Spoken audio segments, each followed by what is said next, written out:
Yeah? Yeah, we're clear. All right. We are ready for game 5 of this 6-game road trip. I am Sarah Lusky. He is Jamie Thomas. You are watching Check-In as we get you ready for tonight's game between the Winnipeg Jets and the Seattle Kraken. The Jets coming in off of a win in Vancouver, 5-3 win. Seattle coming in off of a shootout loss against Columbus. We have talked about the hours on this trip. Many of you in the chat, and it's great to see so many of you in the chat, have talked about it as well. Does it make it a little bit easier, though, JT? To write To stay up when you're coming off of a win? That's a very easy answer. Yes. Yes. I was typing late that night, and I was happy about it because you're still, oh, yes, thank you. Hold on. We're going to fix this. It was a lot easier. And I'm sure the Jets leaving the rink was a lot easier for them, too. Yes. As this road trip progresses, you do not want to be talking about 0-4. No. And they were in a much better place. You could tell from the start of the game in Vancouver than they were in the previous. You saw the lack of odd man rushes against. There was not many of those against the Canucks as they were against the Anaheim Ducks. So it was I don't want to say a much better effort. It's just better all around. And then playing with the lead. Adam Lowry talked about it afterwards. Like, we haven't played with the lead. It's just much different. And even though they lost the lead, it was 2-1. They responded quickly afterwards and then took a 3-2 lead after the first period. And then it was just, I thought they handled things quite well the rest of the way. Yeah, absolutely. Okay, we want to hear from all of you in the chat right now. What did you think of the win against Vancouver the other night, and how are you feeling? Were you awake, though? Were you awake? Jamie wants to know for sure. You have to be honest. Not that you watched it the following morning. You didn't watch the condensed game. You didn't just watch the highlights. You were like Jamie and myself. We stayed up until the very end. Did anybody else in your family stay up and watch, though? No. No. Did they everybody go, see, I'm going to bed, and you're like, oh, okay, see ya? Yes. Well, and understandably so. It's late. Yeah. It's late. But looking forward to it. Great to see so many of you in the chat here today. So we want to hear from you. What did you think of the win against Vancouver? How are you feeling going into this game tonight against Seattle? But one thing's for sure, the Jets were feeling better about the style of game that they played after that win in Vancouver. Obviously, attacking, but I thought we did a real good job of trying to really protect the guts of the ice, 200 feet, coming all the way up the ice, and real good start to the start of the game. Even though we got down, I just like the way we stayed after them, and it was a good, solid group. Everybody bounced back how we hoped they would. Yeah, I think just for us, obviously we didn't start this road trip how we wanted to, and I think it really comes down to just little battles, up in that intensity and compete level. And it's a fine line out there between winning and losing NHL. And, I thought tonight from the start of the game, just our 50-50 battles were a lot better, and that's 5-on-5, and that's also special teams, power play with, a couple big goals. So it was nice to get back on track. Yeah, I thought it was a lot better. Just faster, quicker, better execution. I liked our start, and then they get 2 quick ones, and we kind of answer right back. So, I like our battle, I like our compete. I liked us getting pucks below the goal line, sustaining some shifts, and obviously we let them get back in it near the end. But I thought we did a really good job of protecting the middle, and when we needed him, Helly made some huge stops for us. Which is usually part of the course. Especially, any season really. Yes. But especially this season, both Connor Hellebuck and Eric Comrie have played very well in net and given the Jets a chance to win every night, even if they haven't been able to collect the 2 points. So let's talk a little bit about the things that you like. So after every game, yes, you always post on the website 3 things. Yes, from the game. What I find interesting. It's not so much maybe what you find interesting, but I find it interesting. It's just, so I don't collaborate with you. Definitely not. On this one. I have to ask permission and everything else that we do in the show, but 3 things is mine. So I felt power play, very important. Yes. 0 for 16 coming in over a 5-game stretch. Yeah. Right? Or 4-game stretch, sorry. They score on the first power play. Yeah. Josh Morrissey. Great. So go, what, 2 for 4? Yeah, go 2 for 4. The important part of this whole thing is that was their first time they scored 2 power play goals in a game since October 24th. They're also like almost unbeatable when they score in the power play.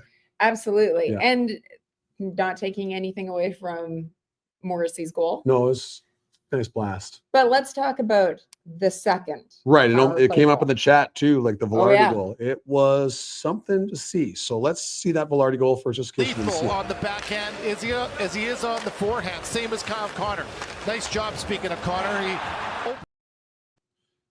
That was something else. Do you remember Gabe Velarde's reaction to Kyle Connor's goal where he roofed it on that side? He said he had a nice view. Yeah.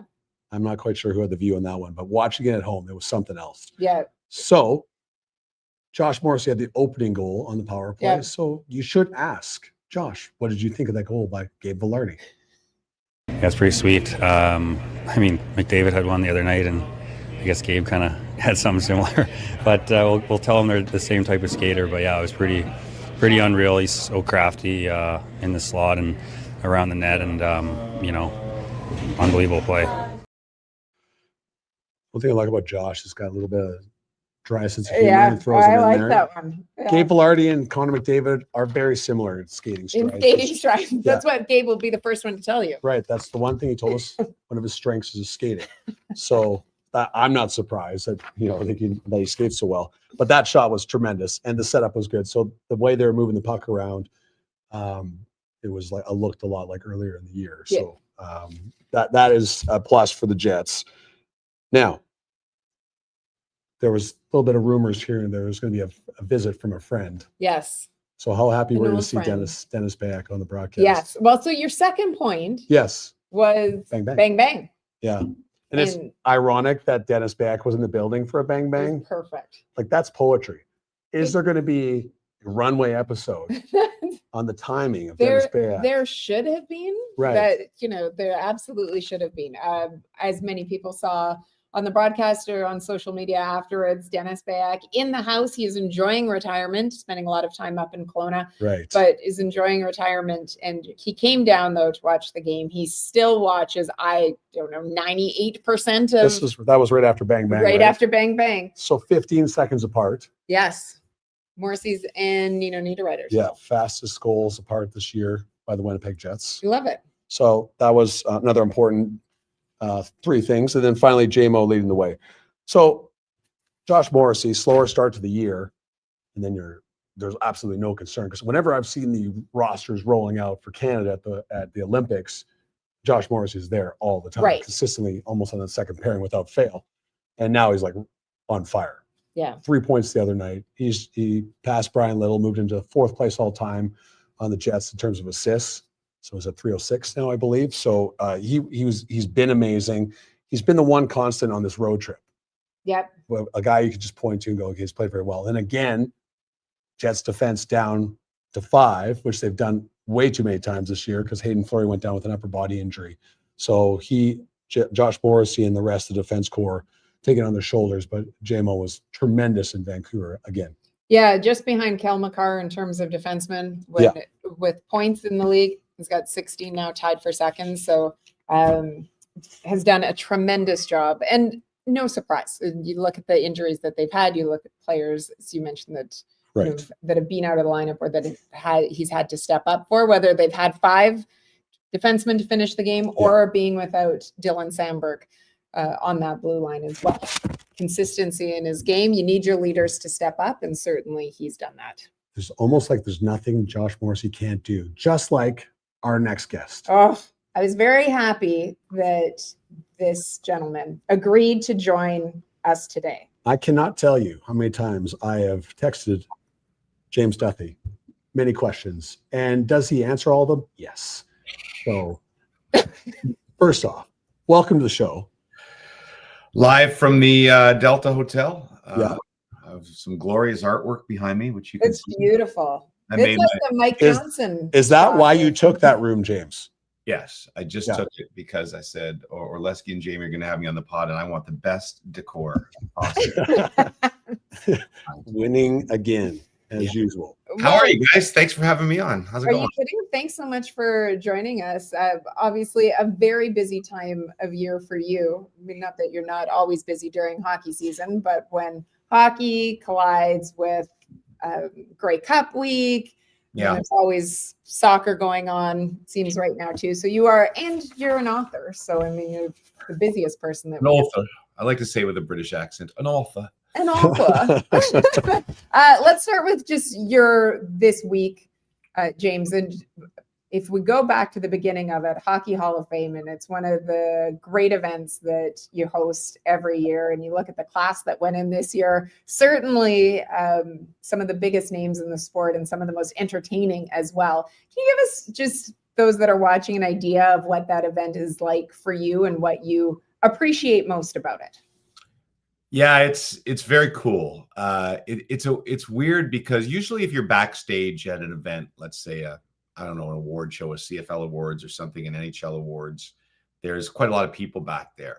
But at the Hockey Hall of Fame, there's only like 2 people and me backstage. So it's kind of a lonely existence for 2.5 hours. But then you get this procession of people that come through, like they have presenters for all the plaques, and they're always the legends. So that's the favorite part for me, is I get to hang backstage for 5 minutes with Nick Lidstrom, and then Chris Chelios, and then Lou Lamoriello, and this Rob Blake. I'm trying to go through who was this year. Rob Blake and Kim St. Pierre, and every year, some years it's Wayne Gretzky and Mario, and it's kind of just me hanging backstage with them for 5 minutes as we watch the speech of the winner. So that's kind of the coolest part for me, and obviously seeing the speeches are always so heartfelt. I mean, I thought particularly this year, I mean, Joe Thornton was unbelievable, but they were all so good. I can't imagine trying to sum up your life in 5-7 minutes. Sometimes they can't do that and they go 20 minutes, but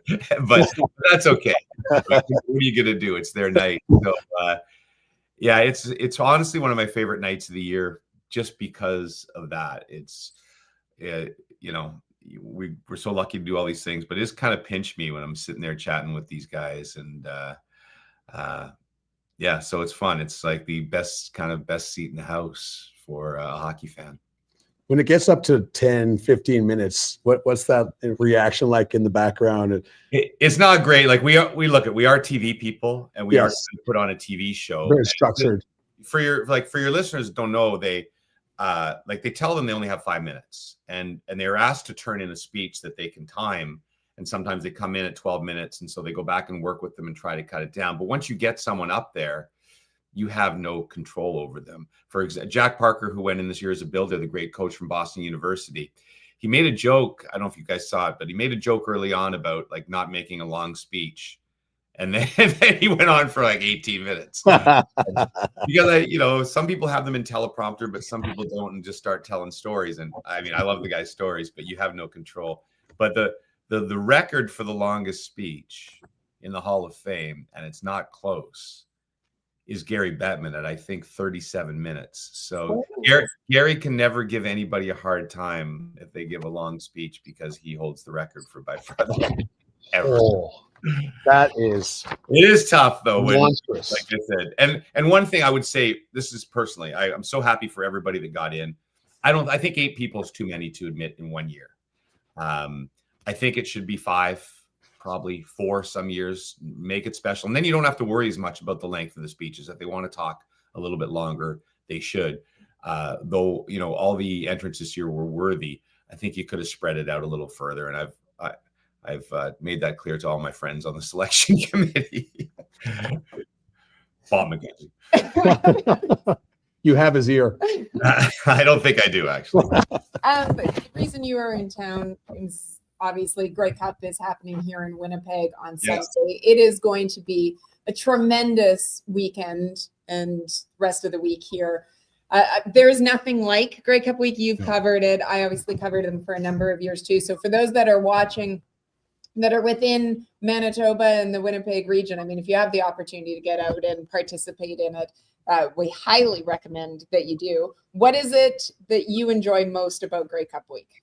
I just think it's like the ultimate Canadiana when it comes of all the sporting events we cover. Look, I mean, you could say that about the Stanley Cup final. I guess the World Juniors would be up there too, but it's a big international event. But I don't think there's anything more Canadian than the Grey Cup. And people always scoff when I say this, but I'm fortunate enough to cover the Super Bowl as well. And I always prefer Grey Cup week. I love covering the Super Bowl, but there's something so, big and corporate to Super Bowl week. It's probably because I don't get invited to as many parties either at Super Bowl week. Nobody really wants me at and they're big ass parties. I'm kind of so or the Grey Cup I might get invited to a few more, but I don't know, just the people, just the way it is. It's everything so CFL, right? And that's the awesome part about it. You walk around the town, you can see the players, whereas at the Super Bowl, these guys are tucked away in their hotels. Yes.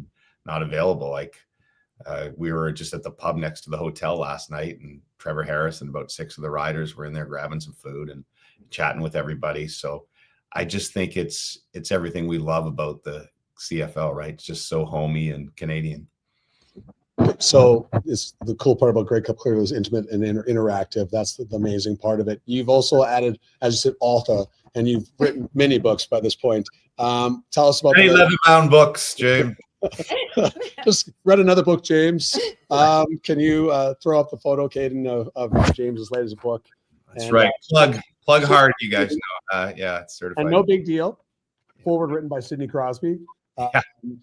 What's this book about, and what are you most excited about it? So I wrote a book during COVID called Beauties. And my idea was basically I have a very short attention span. So I like to write the way that I read, which is kind of short stories. And if I want to then put it down and pick it up 2 weeks later, I can. So my idea was to go to hockey players, hockey people, and say, tell me one great freaking story. Because I think all those years on the panel with ex-coaches, ex-players, you got a lot of time when you're sitting watching the game when we're just doing intermissions. And so I would hear stories. And I think that's what I always love the best, right? And so my idea is if I got Sidney Crosby in a bar and we were sitting there, the 4 of us were sitting at a table, what would we say? I'd say, Sid, tell us a great story from something, from the Olympics, from whatever. And so that's what I do when I get a hold of these players, is just say, tell me a great story that you've never told before. And it can be anything. I don't care if it's a great game. I don't even care if it was the NHL. It could have been a Pee-wee. It could have been a wild teammate that did something. But just tell me just something that you would say is one of your favorite stories from your career. And you end up getting this crazy wide assortment of incredible games and pranks. And it's one of the, I've been lucky. I've written a few books, but these are the funnest books to write, because when you're on the other end of the line, or you're sitting down with somebody in a bar and they're telling you the story and it's a good one, I don't know, just it lights me up, because writing, it's the easy part, because it's hard to screw up a really great story. And there's a lot of really great stories. When I wrote Beauties, by the way, to answer your original question, long-winded, a lot of people came to me after and said, you should have talked to this guy. This guy's got an amazing story. You should have talked to that guy. You should have talked to that guy. And so that's why I decided to write another one. And I think, if I can say it boldly enough, I think the stories in this book are better than the first one. So I think people like it. We're ready. So we have someone in the comments saying, my mom just ordered certified beauties for me as a Christmas gift. Can't wait. Go, Stacy. But also for everyone else, an evening with James Duthie tomorrow night at Grant Park in the sounds a lot more pretentious. I love it. Yeah. It's just, let's be honest, it suits an author and a gentleman of your stature. It is an evening with James Duthie at McNally Robinson on Grant tomorrow, 7 p.m. Yeah. I don't know what that means. What that means basically is I'm hanging out. The guys from Illegal Curve, the great podcast here, are going to be with me, and we're just going to talk about the book, and whatever people want to talk about, people can ask questions, and then if people want the book, I'll stay and sign as many as I can for if you want it for your mom or your dad or your sister, your brother, your lover for Christmas.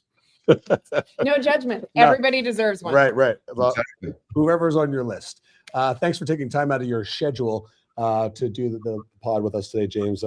Continued congratulations on your success with the book, and looking forward to having you on again sometime soon. And looking forward to seeing you around the city these next 3-4 days. The Grey Cup, as great as it is, has not been the same without Orlesky. So I expect an appearance. I want the wind machine blowing at full blast, hair flowing backwards. Yeah. I want the full Orlesky experience. I offered it to Kate. If you want to borrow it, you're welcome to have it too, though. Thank you guys so much for having me. Always great talking to you guys. Thanks so much, Jimmy. Appreciate it. See you, bud. Take it easy. But one of my absolute favorite people from TSN, just absolutely top notch. And his books are always entertaining. Right. Well, just think of, he just listed a bunch of people that he always talks to, but the time that you spend on the panel, and you know this too, Yeah. with the CFL panel and all the panels you've done before, that's the time that you're not on air is the best time. The best stories, 100%. All those times away. So you always hear players say it's the people that you hang out with that you miss. That's the stuff when I don't travel that I miss. Yeah. Is all the stories that get told to us that I wish I could tell you sometimes, but there's just some stuff you have to leave out. But there's just such great, the people are the best part because of these cool stories that you hear. Like imagine hearing any story from Mario Lemieux. I would sit there for hours hearing that. And actually, Duthie has his own great stories as well. He's such an entertaining storyteller. But Certified Beauties is his new book that's out, as mentioned. He is going to be at McNally Robinson. TSN has invaded Winnipeg. Totally. The CFL crew is in town. You will see them around a bit. I've also seen people in the chat talk about Overdrive. Yes, I saw just a post a while ago. Brian Hayes, Jamie McLennan, and Jeff O'Neill. They're here now. They have arrived in Winnipeg, and they will be hosting their shows today and tomorrow from Boston Pizza over by Polo Park.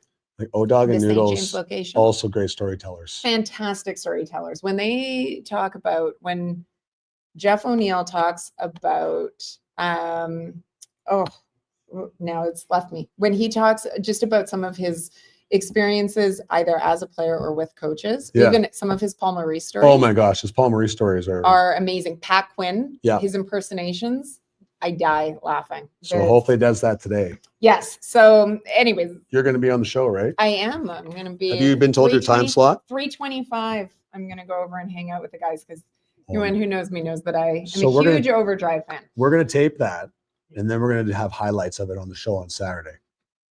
But I don't know if we need to do that. We totally need to do that. All right. Let's keep going back to. We have to. Well, and as I mentioned, Grey Cup, and as James said, and we can reiterate that a Grey Cup is such a special week. It is the ultimate Canadiana. So if you do have the opportunity to get out there, downtown is going to be a great spot to be. There's so much stuff going on over at the RBC Convention Center. And it's just great to see so many people in the city and for it to be so lively. I was on the Green Zone yesterday, which is a sports radio station show in Regina. Must be hard for a lot of people in this city to have the green rolling around. Absolutely. Like really hard?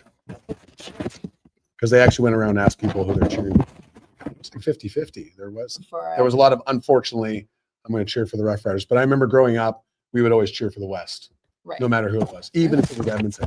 Wow. When we were in Calgary, we would cheer for the Eskimos. And there was a lot of Grey Cups. Back then. Back in your heyday, for sure. So if you look at morning skate right now for the Jets, it is supposed to start at 11:30 Pacific time. So that is 1:30 Central.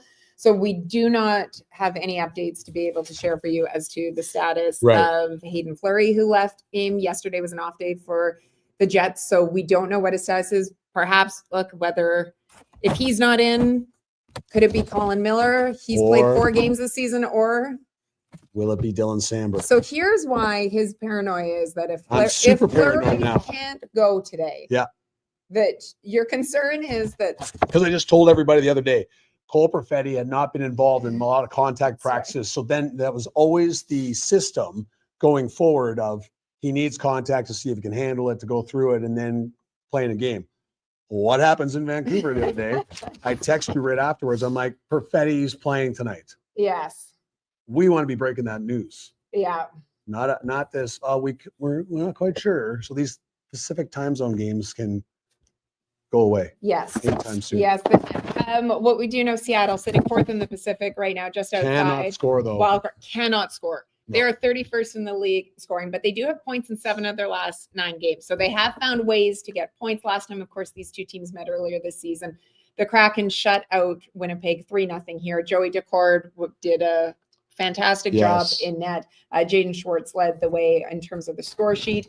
Decord, super cool things that he has going on with virtual reality, which if any of you haven't seen it, I recommend Googling Joey Decord and then even virtual reality, his VR stuff, the way that he preps for a game with virtual reality and goggles and is very neat. We should actually have Noodles like Jamie McLennan on one day to talk about it. Okay. Because he's very familiar with this. So that's one thing with them. But with the Jets, we want to end things again on a positive note. We started on the positive note. The Yes. Jets coming in off of the win. Yeah. But we like to have some fun, as we know. And there are so many gearheads out there, the guys that love and gals that love to know about equipment. Right. Equipment, sticks. It's always the thing that seems to get people talking about it and that they're curious about. And one of the things that recently some of the content crew caught up with Nino Niederreiter was about Who likes his helmet? his helmet. The Bauer 4500 helmet. They always try to put me in a new helmet. It fits my head and it's perfect. But you're not the only guy now that's wearing it on the team. Last year, I remember I told the equipment manager, just make sure you get enough of my helmet so I can get through my career with it. So it's, now we get 3 more guys, so it's like, it's getting tight. I always had it on, even in juniors. I got it in my first NHL game, so it's like, I was, I'm going to stick with it. Kind of looks still cool, so I'm just rocking with it. And you're one of the only guys in the league that does the visor, but you tilt it up. Just what's the thought process there? There's not much of a thought process there, to be honest. I feel like I can see better. Yeah. I don't know why I do it, but at the same time, a lot of people say you should take it off completely. But then at the same time, I'm such a lot along the boards and front of the net, so it still actually helps me. And I'm trying to figure out how it still helps him because he has it up so high. Yeah, I'm not sure either. It's like literally when you have your sunglasses and you put it up on your forehead. That's what Yeah. that looks like with the visor. But it's got to be a comfort thing. It and, must be. And we always talk about there's some people that are very particular about their clothes, and so hockey players now you've seen about their equipment. Yeah. And we talked about the skates the other day. So the content department, that is a fantastic idea to ask these guys because kids want to know, fans like you just said, gearheads. I had like the Cooper XL7. I wanted it. Yeah. It had it almost had like carpeting inside of it, and it was the worst helmet ever. I wanted it so bad when I was a kid. I saw the commercial, I got sucked in, I bought it, and I went into the boards one time and it dented. I had actually a goose egg on my head.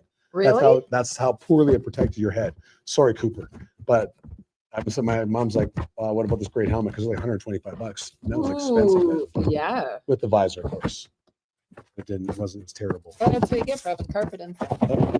Seriously, if I could show you the inside of the helmet, I'm sure somebody out there has a Cooper XL7 kicking around. It's like the worst helmet ever. Well, a short while ago, if you remember, we did a home ice with Jonathan Taves, and one of the questions that I asked him was about equipment and about his oldest piece of equipment. Okay. Piece of hockey equipment that you wear. Are you one of those guys that wear the shoulder pads from? No, No? but I am bad with the helmet. Okay. It's just it's what works for me. It's the look that I'm going with. There's only a handful of guys in the league that probably still wear the helmet, but I am catching way more heat from my skates than I thought I would. Okay. So I got some older skates that I don't think they even make anymore. They're saving a few extra pairs for me for this season. But that's another thing. I tried changing to the new skates that all these young guys are wearing nowadays, and it's not even worth it. So let's just stick with what works. Okay. See? Yeah, you stick with what works. I'm just trying to figure out where you would find them if you can't. Are you buying? How many pairs of skates have you bought of this particular set to be able to keep going? Well, I imagine if you're a pro, that you would buy quite a few. Are you bringing them with you? Ooh, that's a good question. Are they in storage somewhere? Right. So you should ask them that. These are the questions. I should have been at that taping and yelling stuff. You know what? When they Where get back do you keep them? When they get back in town, we will find out. I'll come back. I'll ask them. Okay. Yeah. I want to make sure you're listening to me though. I want to know where he keeps them. Of course. Okay. Of course. Okay. Yeah, paying attention to you. Right. So game 5 of the 6-game road trip. We hear a bunch of you. These 10 o'clock times, if you're in the Eastern time zone, or 9 o'clock here, they're enough. When I worked at Sportsnet, we wanted in the playoffs started, we wanted the Pacific time zone teams out early. Yeah. Because then you're up till 1 o'clock. Not selfish at all, but But these Pacific time zone games could beat it. All right. Well, the good news is that after tonight, then they have one game left on the road trip. Yeah. It is in Calgary on Saturday. So then you're dealing with mountain time. Right. And then they come home. So looking forward to being able, they have been gone for so long. And then they go to East, which is perfect. All right. Yeah. But let's They're concentrate listening on to then us. they come home. Yes. And then it'll be great to have them in the building for several games. Yeah. Super nice. Seafood on the menu tonight. Giant squid. Just a reminder, make sure that you keep an eye out. I know Ken Weeb is out there, but Mitchell Clinton will always have your updates as well as to what's happening for morning skate. Morning skate is supposed to get going in about 30 minutes of time. I bet you the Huss over on Winnipeg Sports Talk will also have updates for you as they come in real time. So unfortunately, can't give you any more updates, but we are looking forward to finding out whether or not Hayden Fleury is able to go. If not, who draws in for him? Are there any other changes to the lineup? Do the Jets, are they able to continue to build on that 5-3 win against Vancouver the other night? Thanks for watching, everybody. Enjoy the game tonight. Thanks so much for checking in. We will see you Saturday when the Jets play the Calgary Flames.